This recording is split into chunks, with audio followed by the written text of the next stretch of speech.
Hello दोस्तों, Antarctica दुनिया का इकलौता ऐसा कंटिनेंट है जहां ना तो कोई देश है, ना तो कोई सरकार है और ना ही कोई इंडिजिनस ट्राइबल लोग हैं जो सदियों से रह रहे हों। इसके पीछे ऑब्वियसली एक बड़ा कारण ये है कि दुनिया का सबसे ठंडा कंटिनेंट है। यहाँ तापमान -89 डिग्री सेल्सियस तक जा सकता है। साथ ही साथ ये दुनिया की विंडीएस्ट जगह भी है जहाँ 300 किलोमीटर प्रति आवर की रफ्तार से बर्फ़ का तूफान आ सकता है। और अंटार्कटिका दुनिया का सबसे सूखा कंटिनेंट भी है, इस हद तक कि आप हैरान हो जाएंगे। इसे एज ए डेजर्ट भी क्लासीफाई किया जाता है। साल भर में सिर्फ यहाँ पर 51 mm के अराउंड बारिश होती है और यहाँ पर जब बारिश होती भी है तो वो गिरते ही बर्फ बन जाती है। देखा जाए तो अंटार्कटिका दुनिया का ऐसा कंटिनेंट है जहाँ इंसानों की इन्फ्लुएंस बिल्कुल ना के बराबर है। लेकिन इसका मतलब ये नहीं है कि दुनिया के अलग अलग देशों ने अंटार्कटिका पर कब्जा करने की कोशिश न की हो। दोस्तों, फ्रांस, नॉर्वे और ऑस्ट्रेलिया जैसी कंट्री और इसी तरह से और भी बहुत सारी कंट्री अंटार्कटिका के कुछ पर्टिकुलर हिस्से पे अपना अपना कब्जा जमाने की कोशिश कर रही है। क्या अंटार्कटिका सही में इस अलग अलग देशों के बीच में बटा हुआ है? आइए दोस्तों, आज की इस दिलचस्प वीडियो में जानते हैं अंटार्कटिका का जियोपॉलिटिक्स और इतिहास। अपनी कहानी की शुरुआत शुरू से करते हैं। अराउंड 350 BC की बात है। ग्रीक फिलोसोफर एरिस्टोटल वो इन्हीं लोगों में से थे जिन्होंने कहा कि धरती एक्चुअली गोल है। एरिस्टोटल उस समय जानते थे धरती पे एक आर्कटिक्स करके कोई जगह है जिसे ये लोग आर्कटोस करके पुकारते थे। क्योंकि ये जानते थे कि धरती गोल है तो इन्होंने सोचा अगर नॉर्थ में कुछ होगा तो साउथ में भी कुछ होगा। तो इन्होंने सोचा जो भी चीज़ साउथ में है हम उसे नाम देते हैं एंट आर्कटोस, और यहीं से ये दोस्तों नाम निकल कर आया है एंट आर्कटिक।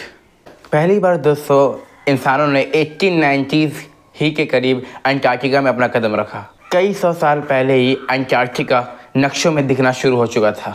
जब एक्सप्लोरर दुनिया में घूमते थे तो वो जानते थे कि साउथ में अगर हम जाएंगे तो कोई ज़मीन मिलेगी। वो ये नहीं जानते थे एग्जैक्टली इस ज़मीन पर क्या है, ज़मीन कितनी बड़ी है। इसी वजह से जो फ्रेंच एक्सप्लोरर थे जिन्होंने धरती का नक्शा बनाया साल 1530 में, उन्होंने अंटार्कटिका को ड्रॉ ज़रूर किया।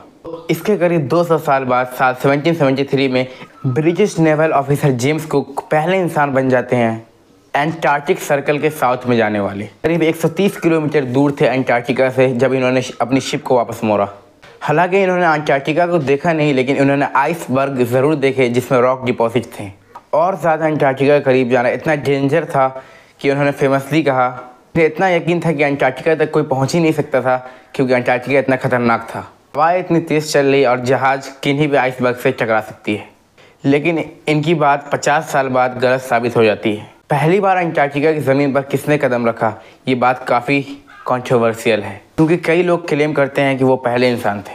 British American captain John Davis का मानना था कि ये सबसे पहले इंसान थे जिन्होंने अंटार्कटिका पर अपना कदम रखा, क्योंकि उनका जहाज़ भटक गया था और वो अंटार्कटिका में चले गए थे। पहली अनडिस्प्यूटेड लैंडिंग हुई थी साल 1895 में जब नॉर्वेजियन जहाज़ जिसका नाम ही अंटार्कटिक था वो इसके किनारे पर पहुंचा।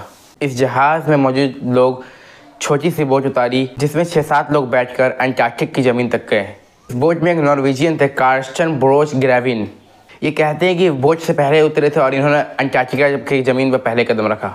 आज की वीडियो के लिए इतना ही। अगर इसका पार्ट 2 देखना, अगर इसकी पूरी वीडियो देखना है तो आप इस वीडियो को 500 लाइक्स कर दें। मिलते हैं किसी अगली वीडियो में इंशाअल्लाह। ये इसकी कंप्लीट इन्फॉर्मेशन नहीं है, अभी आपको शुरुआत थोड़ा इंट्रो दिया मैंने। अगर आपको इसकी पूरी वीडियो चाहिए तो आप इसे 500 लाइक्स कर दें, मैं इंशाल्लाह इसकी पूरी वीडियो बना दूंगा।